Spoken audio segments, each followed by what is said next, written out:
right into the next topic. Cameos. Now, we got a very surprising cameo in a character we all thought was buried with his ancestors at the sea in Killmonger. Now, I'm really curious to know from you all, is this the best cameo that we've seen from the MCU so far? What do we think? I think it might be. I think this might be the best cameo in the MCU. And I think the reason for that is because it is a perfectly deployed, it sort of checks all the boxes. It's a character that we love and that hit with audiences so hard in that first Black Panther movie. But it is a cameo that is also deployed at a perfect time in service of this story, which is that it's Killmonger that Shuri sees on the ancestral plane when she takes the synthesized heart-shaped herb. And it's Killmonger. It's the character who represents the worst possible inclinations she would have as the new Black Panther. And it's this insanely tense scene that Michael B. Jordan came in and just crushed. What did you guys think of it?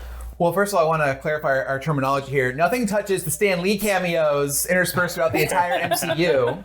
But this is actually meatier than a cameo. A cameo is like a walk-on, wink at the camera. Yeah, a few lines. But we're saying like this is the best deployed like surprise appearance, small role.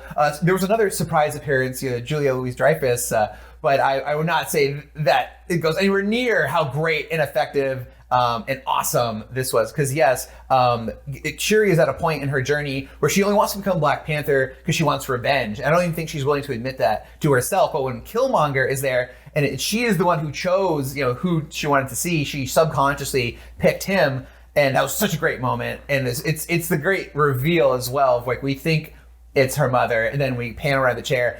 It's Killmonger. Well, Tom, you mentioned earlier, like there was like kind of this question about would they try to like digitally recreate Chadwick?